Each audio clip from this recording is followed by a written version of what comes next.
I start from the supposition that the world is topsy-turvy, that things are all wrong, that the wrong people are in jail and the wrong people are out of jail, that the wrong people are in power and the wrong people are out of power, that the wealth is distributed in this country and the world in such a way as not simply to require small reform, but to require a drastic reallocation of wealth.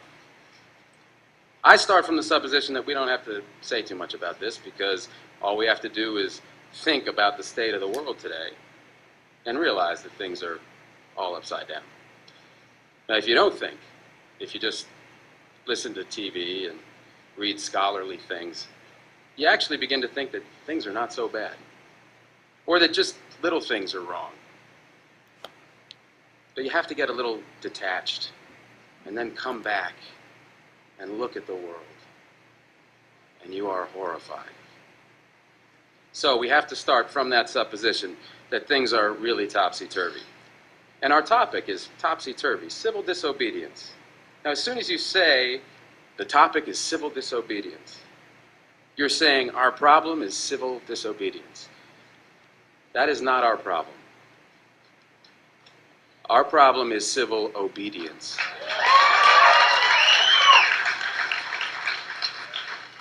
Our problem is the numbers of people all over the world who have obeyed the dictates of the leaders of their government and have gone to war. And millions have been killed because of this obedience. We recognize this for Nazi Germany. We know that the problem there was obedience, that the people obeyed Hitler. People obeyed. That was wrong. They should have challenged, and they should have resisted. And if we were only there, we would have showed them. Even in Stalin's Russia, we can understand that. People are obedient. All these herd-like people. Remember those bad old days when people were exploited by feudalism? Everything was terrible in the Middle Ages.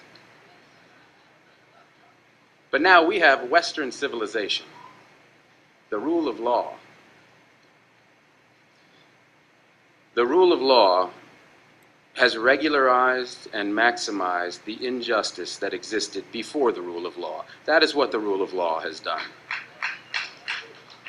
When in all the nations of the world, the rule of law is the darling of the leaders and the plague of the people, we ought to begin to recognize this. We have to transcend these national boundaries in our thinking. Nixon and Brezhnev have much more in common with one another than we have with Nixon. J. Edgar Hoover has far more in common with the head of the Soviet secret police than he has with us. It's the international dedication to law and order that binds the leaders of all countries in a comradely bond. That's why we're always so surprised when they get together. They smile, they shake hands, they smoke cigars. They really like one another, no matter what they say.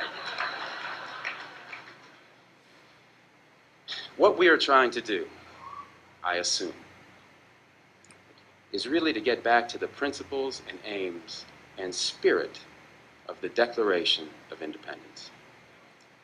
This spirit is resistance to illegitimate authority and to forces that deprive people of their life and liberty and right to pursue happiness. And therefore, under these conditions, it urges the right to alter or abolish their current form of government, and the stress had been on abolish. But to establish the principles of the Declaration of Independence, we're going to need to go outside the law, to stop obeying the laws that demand killing or that allocate wealth the way it's been done, or that put people in jail for petty technical offenses and keep other people out of jail for enormous crimes.